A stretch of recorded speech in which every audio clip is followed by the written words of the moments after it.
Hey guys, it's Drake, and I haven't planned this one, even to the degree that I normally plan my videos. So we'll see how this goes. So I don't know. I've been super busy lately. That's why I haven't been able to make videos. But also I've been kind of iffy on making videos because, um, like for example, when I read The Misanthrope and Tartuffe over this summer, I knew if I made a video about it, I'd probably get my channel deleted. Like forcibly deleted, or I would make so many people angry that I would just delete my channel, to not have to mess with all the bullshit of it. So I didn't. Uh, and then I've been meaning to make an Attila video, but I feel like I have to research nomads more. So I got a book on nomads and I'm in the process of that. But also I've been busy with work and I could go on and on. But one thing I was super excited for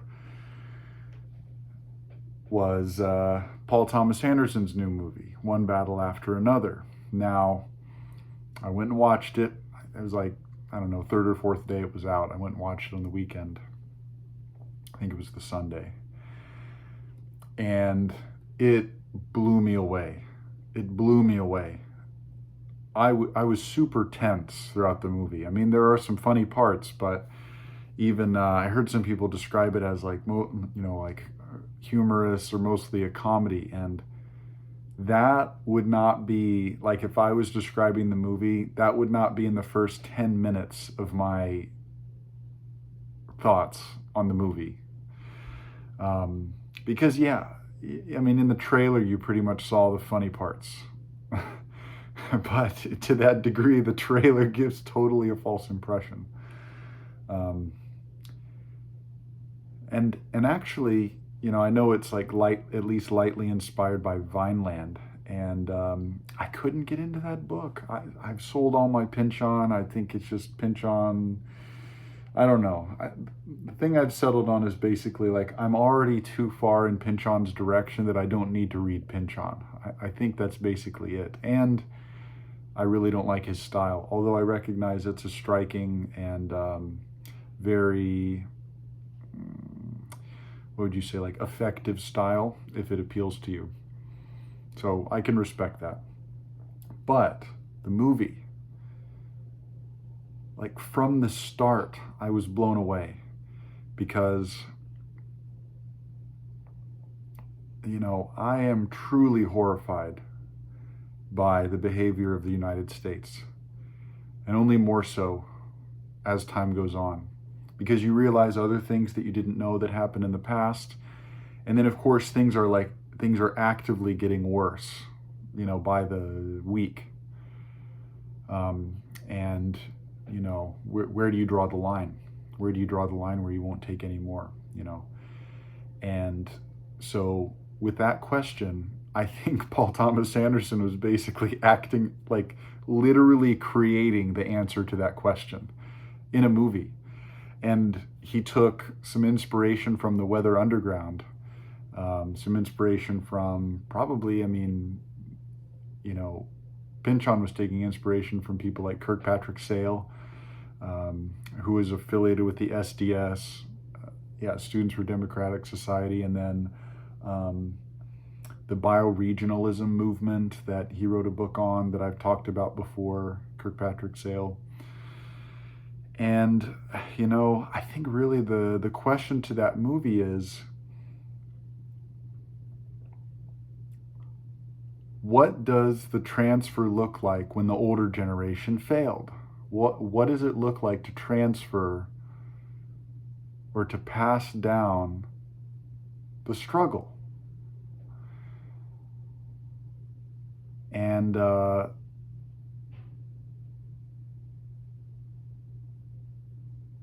I think the turning point of the whole movie, or the core of the whole movie, was when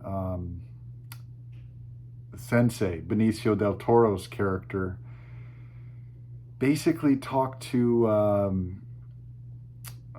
Bob, right? DiCaprio's character, where Bob's like, oh, I'm the, this and that. I'm the real deal. I'm struggling, whatever. And then Del Toro's character was just like, whoa, don't take all the credit for this. We've been doing this for 400 years or, 500 years or whatever. And what this so-called revolutionary group, what they do in the end in the movie is not what is most effective. What is most effective is the deep community ties of the community surrounding the sensei, right?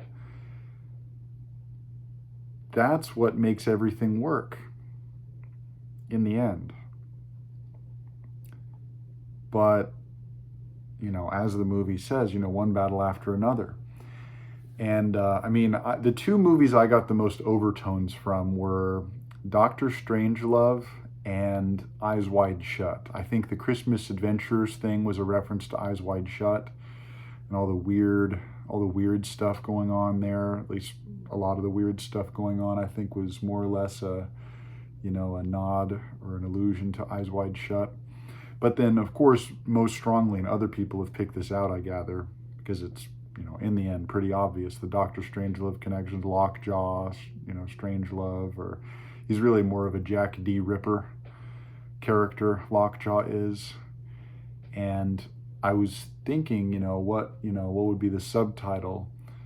How I Learned to Stop Worrying and Love the Struggle Against the Concentration Camps, because of course that's what is happening in the United States today, and most people are just passively accepting it if they even care, if they even look into it or know what's happening.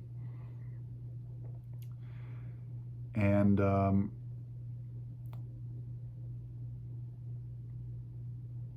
I think the movie ended perfectly. And I think a movie like this, One Battle After Another, is in conversation with a movie like Megalopolis or Civil War even.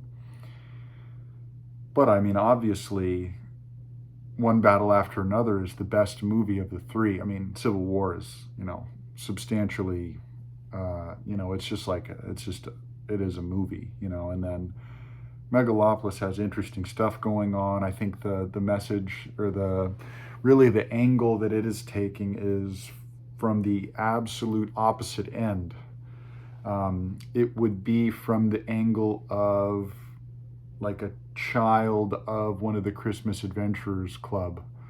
And what do you do if you're in that position? And of course, almost no one is in that position, but it is still effective. And I think the ideas in that movie are important nonetheless. But what I think is interesting is that both movies end in the same way. Both movies end with a focus on the young and really kind of in the end, a meditation on what are we leaving them? What are we leaving the young? Coppola is like at least a generation older than Paul Thomas Anderson. And he must be even more horrified, Coppola. And then Paul Thomas Anderson, I think, being in Hollywood and being surrounded by really kind of charlatans and financiers and stuff, you can only imagine someone like that would feel some sense of guilt, or even ranging to a kind of hypocrisy of what have I spent my life doing. Now, of course, Paul Thomas Anderson has spent his life making movies like There Will Be Blood and The Master, so he knows what's going on. He knows exactly what's going on. And so I think he was the perfect person to make a movie like One Battle After Another. But I think the end of One Battle After Another was just absolutely perfect. And really, it was what I needed to see. I needed to see, just to put it bluntly, someone else who cares. And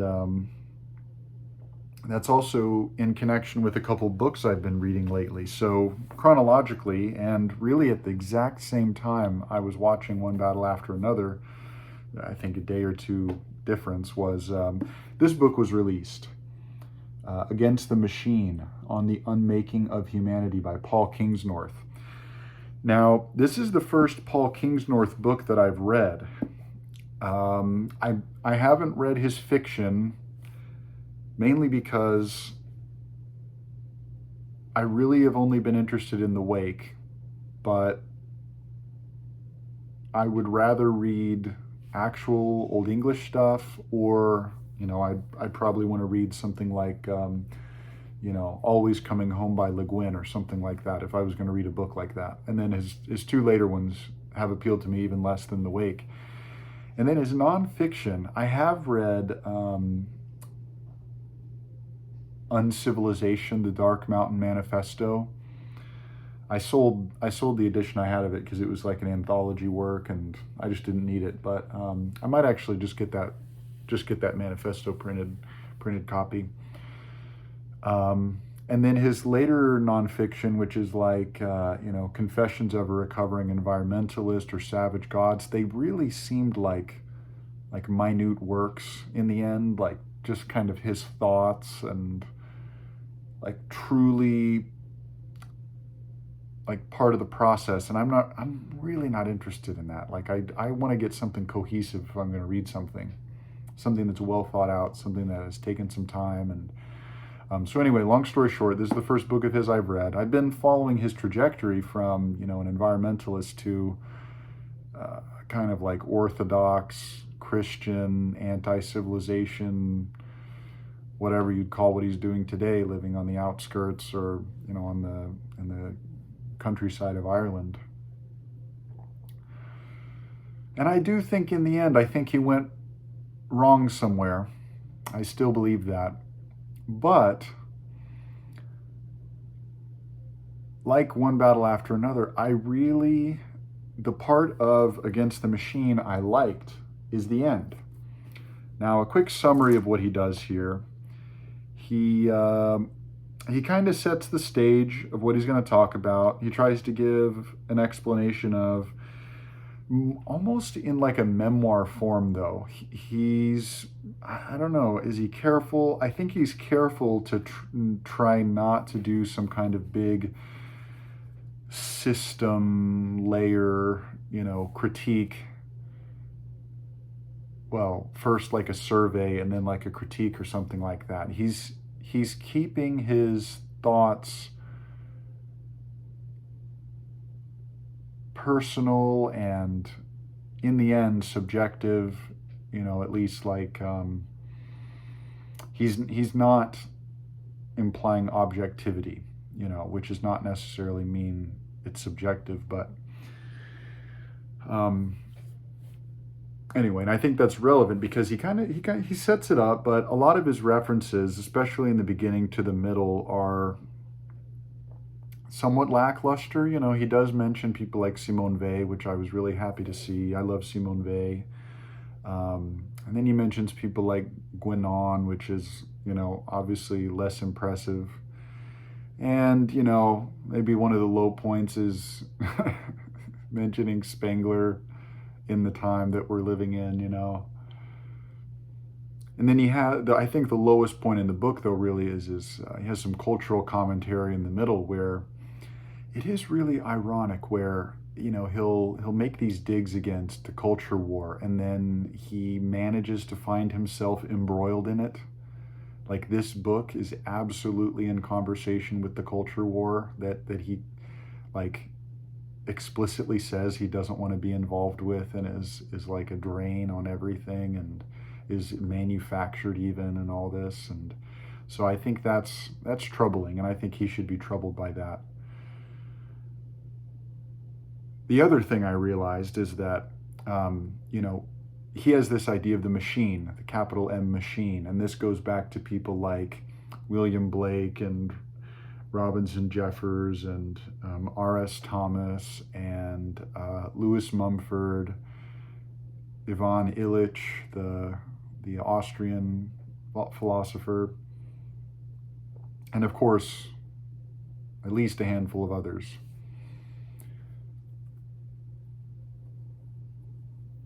And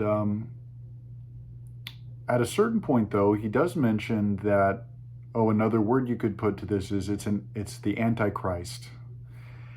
And I think that's troubling because one of his weakest points he makes throughout the whole book is that, billionaires want borders to be gone so they can just exploit people across the whole globe. What about you anarchists? What about you left-wingers? Why do you agree with billionaires? As if that's like a coherent argument, you know. And I don't know what else you could get for like a perfect example of that other than Peter Thiel saying that anyone who is against AI development or is advocating for degrowth or whatever is a part of the Antichrist. And so like Paul Kingsnorth is basically saying like Peter Thiel is the Antichrist, and Peter Thiel is saying people like Paul Kingsnorth is the Antichrist. Now, you know, as a third person perspective, as a third party who doesn't have a dog in the fight in that way, obviously Peter Thiel is much closer of a candidate than a guy living on the outskirts of Ireland who doesn't really fit neatly into any political party and has no monetary power and whatever. But I just think that's so funny, and it's almost like you know, in maybe how Kingsnorth sees it, God whispering to Kingsnorth, "Hey, what the fuck are you doing?" But in the end, what I did like about Against the Machine, which I will have to say, I was more disappointed with than impressed, I will have to say. But I did like the end, his concept of reactionary radical, because he makes the point throughout that you could say like our politics is stuck in the Enlightenment industrial phase of what Western culture that has now globalized, and that if you're right wing, you're conservative, and that goes back to a monarchist, you know, bent. And then if you're progressive, you're left wing, and that goes to constant change, constant devolution of hierarchies and tradition and so on and so on. And he makes the point that basically both sides are totally okay with, you know, quote, progress with a capital P. It's just that the left wants it a little bit faster and the right wants it a little bit slower. But they're both totally on board with capital P progress that's destroying the earth and, you know, causing mass suicides and war and, you know, et cetera, mass extinctions. And they're really, both sides are okay with it. And I agree with that, actually. And I've never really found myself easily in a particular political group, you know, partially for that reason. Partially because I have images of the Nuremberg marches seared into my memory from being probably too young watching documentaries about World War II when I was a child.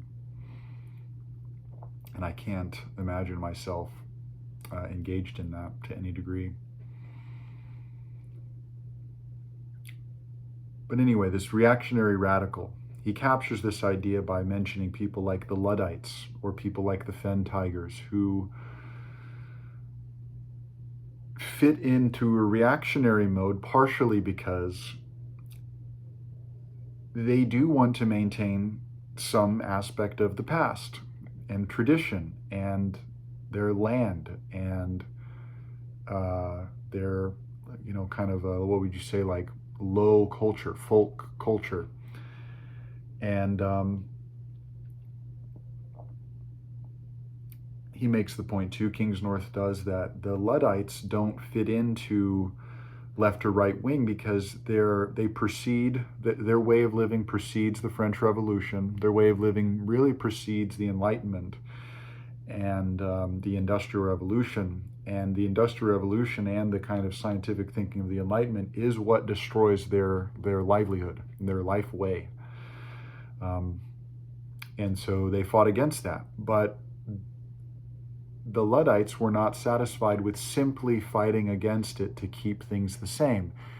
Like the levelers and the diggers in the English Civil War, which I've been meaning to learn more about, the Luddites were interested in keeping some things the same, such as them being self-sufficient, them being resilient, connected with the land, deeply involved in community. But they also were radical in the sense that they did want to destroy this emerging capitalist class of factory owners, and paired with the aristocrats who were investing in the early trains and steam engines and stuff.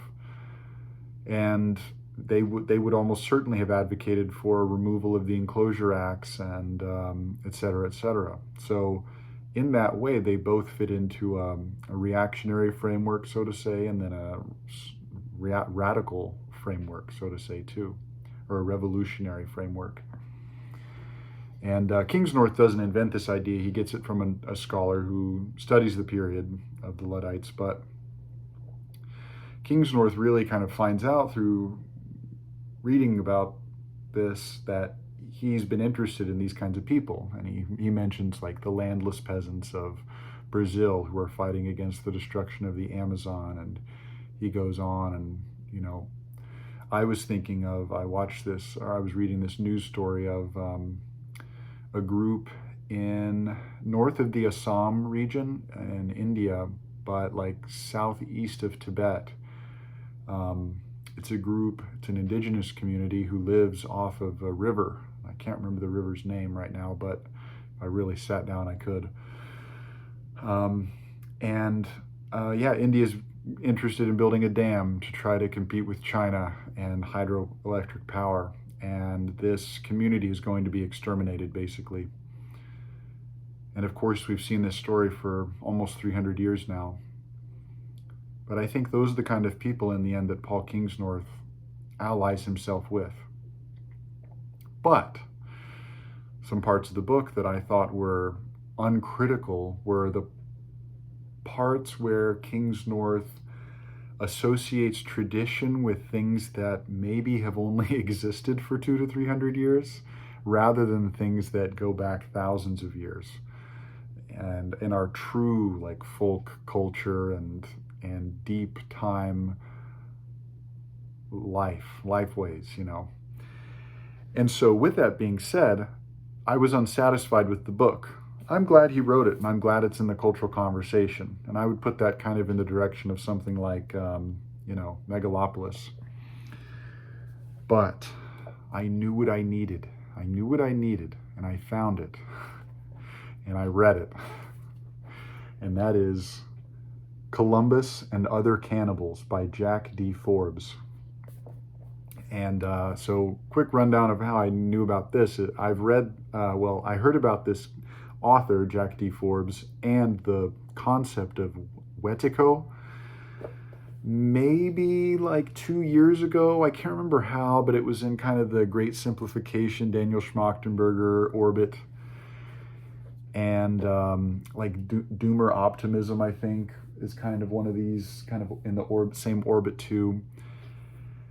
And I was a bit hesitant on it. I think I found a website that was a bit too weird for me, and I was just like, whatever, I'll keep it in mind.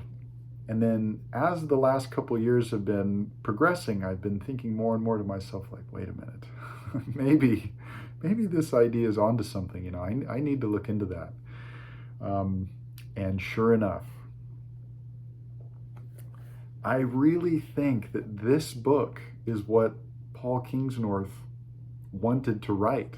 Now, I'm glad they both exist, but I think this book is more or less like a, um, what would you say?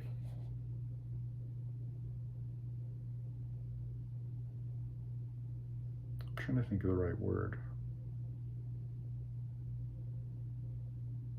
Not an antidote, but almost like a catalyst, where Kingsnorth's book on its own is insufficient. But if you add the two together, and this one being the catalyst, you really get something going, you know. And this book on its own, I would say, actually would be sufficient. So what is this book? Well, Jack D. Forbes originally wrote this back in 1978, and has since updated it because it talks about things after 1978. But the subtitle is "The Wetico Disease of Exploitation, Imperialism, and Terrorism." And the day I'm recording this is Columbus Day, or as it's been renamed, I think rightfully so, at least to some degree, Indigenous Peoples Day. As like a minute corrective. And in the end, that's what this is to Against the Machine. Not to imply that Against the Machine is like Columbus Day, but this book is the corrective to Columbus Day. And what did I love about it? Well, Jack Forbes is an excellent writer. This is a manifesto. This will really get the people going. And I also think that even though it was written almost 50 years ago, and I've been down this path, none of it was really like mind-blowing, like, wow, I never even thought about that. But some of it was close. And it really makes me question, as I was reading this book, I just I got a dog shit education. I got a absolute fucking dog shit education, going to a handful of schools, graduating from UT Austin, which is supposedly this blah, blah, blah, it's fucking trash in the end. And as it says on the back here,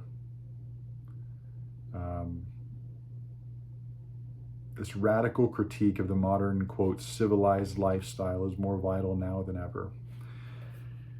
And like in Indigenous Peoples' History of the United States, I think you can barely see the top of it, Ned Blackhawk's work, the rediscovery of America, like people like Gary Snyder's Turtle Island. I mean, this is what we need. This is the kind of thinking that we need in the United States. And one way that I think this guy overlaps a lot with Kingsnorth is interested in Ohiesa, or Charles Eastman, who basically said that, Western culture is incompatible with the ethos of Jesus Christ. And I can't imagine a single argument against that. I can't imagine anyone being intellectually honest and thinking that's like totally insane or out of bounds, or how could you even imagine that? Because when you have a guy who preaches a Sermon on the Mount and then you build cathedrals out of that thinking, or a pope calling a crusade, or somehow Christendom creates the ideology that is snuffing out life on earth.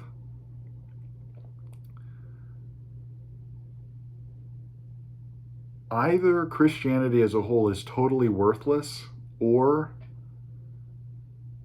it was vastly distorted probably over 1,000 years ago.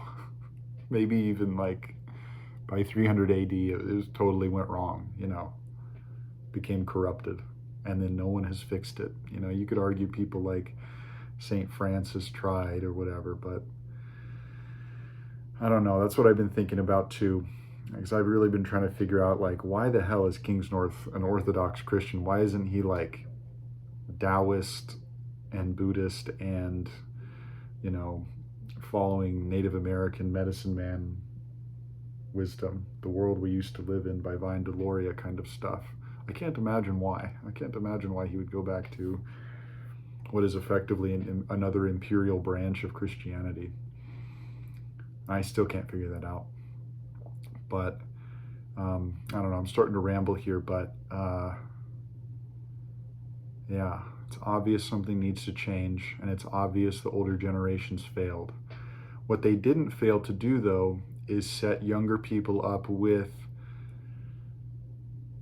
the path they need to go down. And I think that includes books like this.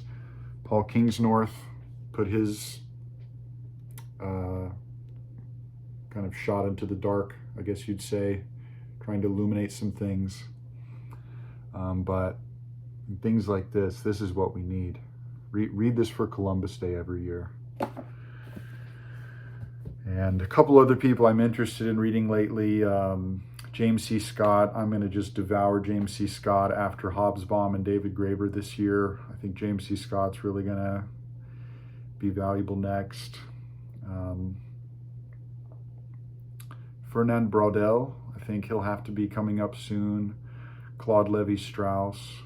Been kind of circling around his work as well. Marshall Solins. Lewis Mumford, variety of other people. But yeah, okay, this video went on a little bit longer than I intended, but as I said at the start, I didn't have an actual plan. I just had a lot of thoughts of what I've been thinking about lately. So I guess I'll leave it there. Maybe I'll change the end of this one. Well, death is a gang boss, so you have to get out there and do something. And then what do? One battle after another.